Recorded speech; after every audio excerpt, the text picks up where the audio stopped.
everyone, I'm time-traveling Trisha, and today we're going to travel back in time to the time of William Shakespeare and Queen Elizabeth, Elizabethan England. Let me just grab my time machine. Here it is. Now, today, men and women are both pretty much equals in our society. Both men and women can go to work, take care of children, learn self-defense, and it's socially acceptable for both men and women to put on a pair of jeans if they feel like it. But back in Shakespeare's time, things were very different. But what am I doing telling you about all this? Let me show you.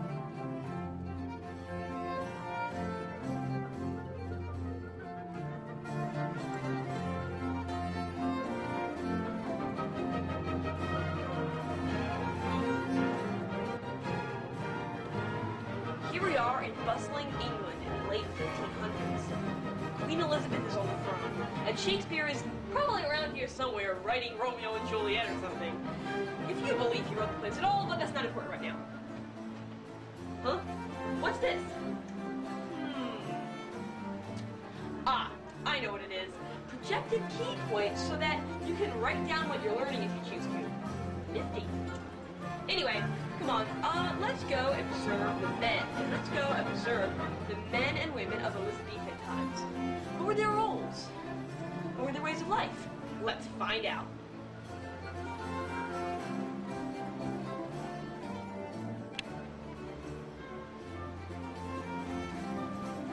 First, let's take a look at the women.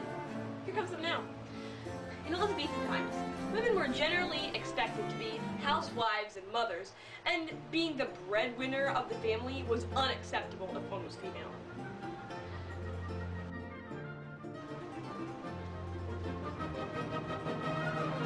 Oh look!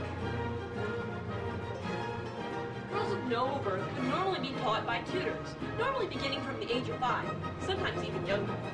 They would learn subjects such as Latin, Italian, Greek, French, and music and dancing. If you remember the scene in The Taming of the Shrew, where young Bianca is learning music and Latin, well, then you will get a good idea of what rich young ladies would have been taught back then. Or, I mean, now. However, even wealthy women were not allowed to go to university. Let's continue on.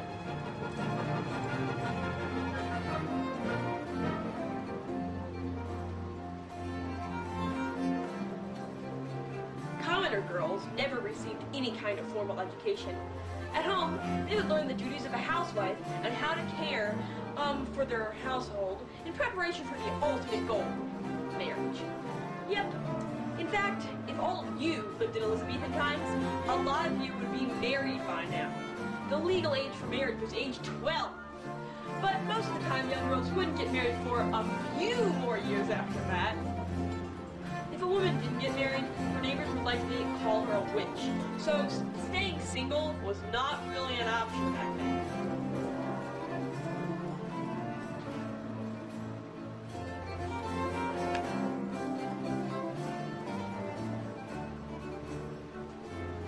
Elizabethan women were raised to believe that they were lesser beings than men, and most men believed that they were superior to women. Unless one was noble, in Elizabethan households, women were expected to do whatever their fathers, brothers, and or husbands told them to do, and disobeying was considered a crime against their religion. However, this doesn't mean that Shakespeare necessarily believed this too, especially since some people believe he was actually a she, but that's not the point.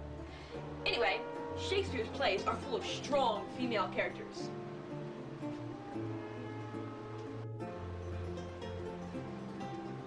Such as the courageous Juliet.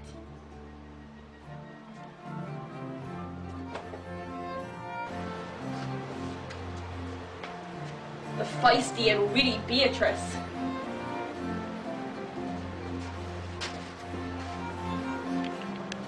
And of course, Katerina the Shrew. Look, here she is now. Whoa! We'd better get out of here.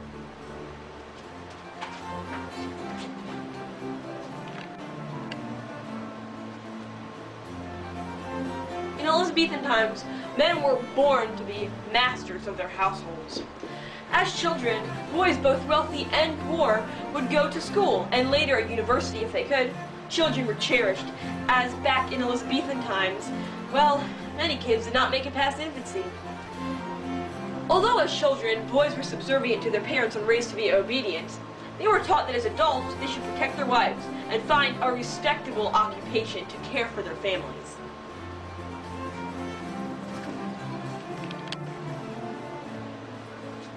As adults, Elizabethan men had access to a variety of jobs, everything from acrobat to blacksmith to knight to watchman. Although some men would beat their wives to show authority, others were a bit more respectful. Men always wished for sons so that they could have an heir, as it was unacceptable in that time period to have a female heir. Surprising, as William Shakespeare himself left his riches and possessions to his wife, Anne Hathaway, and one of his daughters. But let's not say that too loudly around here. Shakespeare won't die until the year 1616.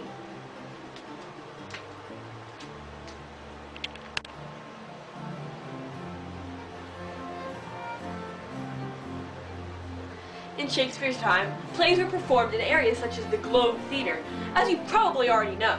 But did you know that only men were allowed to act?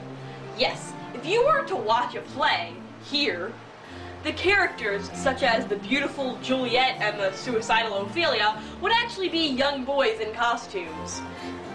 So if you recall that in As You Like It, the main character is a female who masquerades as a male, back in the 1500s, now, you'd see a boy dressed as a girl, dressed as a boy. Oh, boy!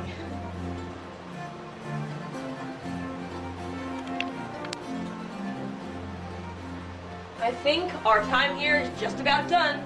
So let's get going. But first, let's put your newfound knowledge to the test. Can you answer these 10 questions according to what you've learned? Just shout out the answers after I'm done asking the questions. Are you ready? Let's get started. Number 1. What time period did we visit today? I think somebody got it right.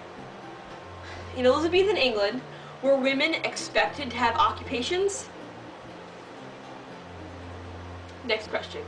Were girls of noble birth taught by tutors? Alright, next. Were female commoners regularly taught how to defend themselves with swords? That was pretty easy, wasn't it? Alright, next question. Let me think. What was the legal age of marriage? Next question. Were boys taught that as adults they should care for their wives and families? Alright, next question. Did men want male heirs or female heirs? Next. Alright. Name 3 occupations of Elizabethan men as fast as you can. Go! A little bit trickier this one, isn't it? Alright, good. So, next one. Were women allowed to act in Shakespeare's plays in Elizabethan times? Alright, final question. Who was on the throne in Elizabethan times? Alright, thank you everyone. I used www.elizabethanera.org.uk to find my information for this project. Besides, of course, time traveling here to Elizabethan England. Farewell!